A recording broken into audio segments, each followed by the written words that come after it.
Cholinomimetic agents. Cholinomimetic agents are drugs that usually mimic the response that would be expected from increasing parasympathetic outflow. They are also called cholinergic drugs because they act like acetylcholine by either directly or indirectly stimulating nicotinic or muscarinic receptors. Let's first go through some of the direct agonists. So we are trying to mimic the action of acetylcholine. Notice how most of these drugs listed, bethanechol, carbachol, methacholine, all have chol in their name. This is because these drugs are just modified choline molecules. This makes it really easy to understand why they produce similar effects as acetylcholine. The only exception here is pilocarpine, which is derived from a plant leaf in Brazil.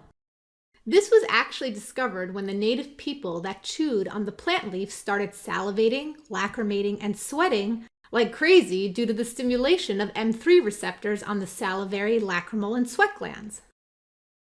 Thanks to the Brazilian natives, doctors have used pilocarpine to help in the treatment of Sjogren's syndrome. These patients suffer from dry mouth, aka xerostomia, and pilocarpine helps them salivate again. Both pilocarpine and carbachol can stimulate M3 receptors within the eyes, specifically on the pupillary sphincter and ciliary muscles. Do you remember what G protein is coupled to the M3 receptor? That's right, GQ. Now, what intracellular process occurs after stimulating M3 receptors? The G protein coupled subunit GQ leads to the activation of phospholipase C and the creation of diacylglycerol and inositol triphosphate. IP3 triggers the release of calcium from the sarcoplasmic reticulum. This increase in intracellular calcium leads to contraction of smooth muscle. Now, this is a super high yield pathway that you must know. Now, as you can see from the following image, activation of M3 receptors causes contraction of the pupillary sphincter muscle, leading to meiosis or a decrease in pupil size. This image is taken from your neuro chapter. Here, contraction of the ciliary muscles increase the outflow of aqueous humor through the canal of Schlemm. Just follow the red arrows. And it also causes the lens to become more round and thick, a process known as accommodation, aka near vision. This helps us understand why pilocarpine and carbachol might be helpful in the treatment of elevated intraocular pressure. Both of these mechanisms act to decrease intraocular pressure and therefore are useful in the treatment of glaucoma.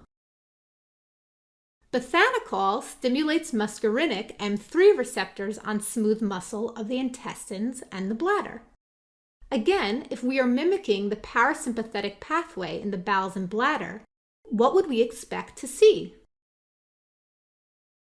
That's right, contraction of both our bowels and bladder, digestion and urination. Remember, parasympathetic is rest and digest.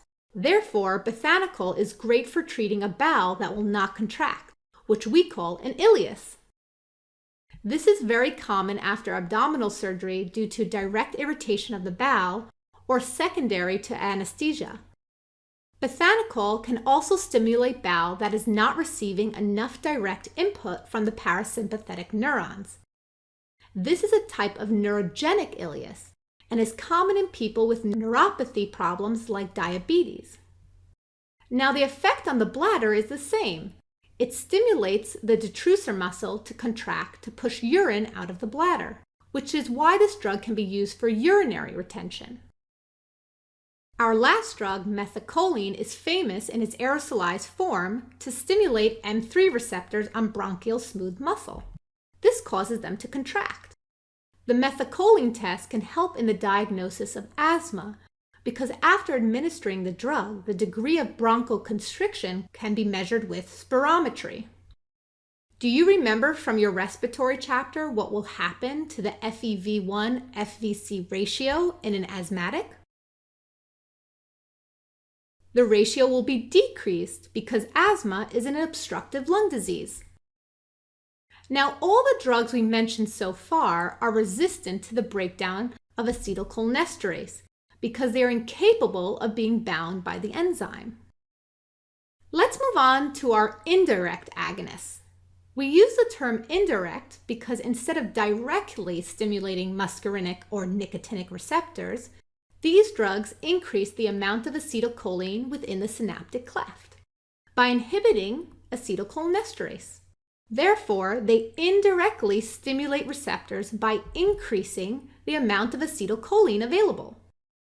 An important thing to keep in mind is the chemical properties of these drugs.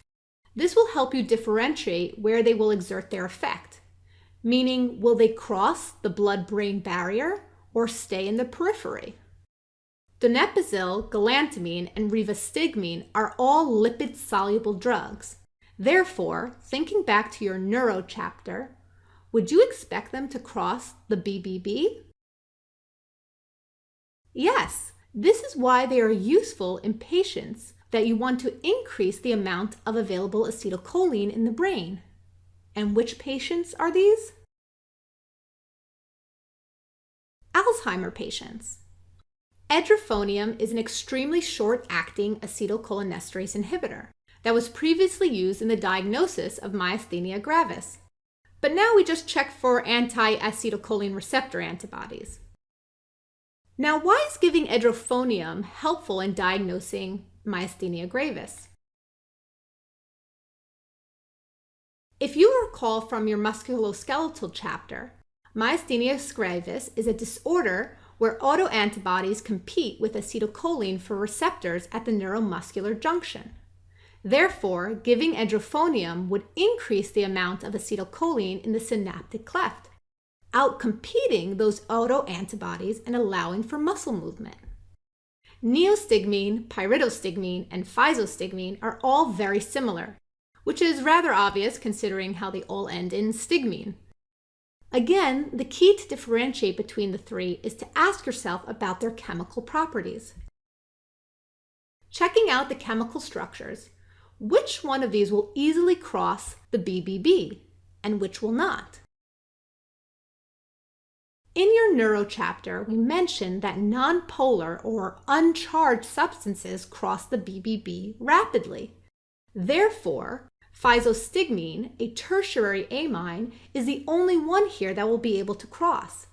Neostigmine and pyridostigmine, being quaternary amines, cannot. Now, to tie everything all in, cholinomimetic agents need to be administered with caution to patients with COPD, asthma, or with peptic ulcers. Why? Well, we are increasing parasympathetic outflow, meaning these drugs would increase bronchoconstriction in our lungs, which is bad for our respiratory patients, and increase gastric secretion in our stomach, which is bad for our peptic ulcer patients.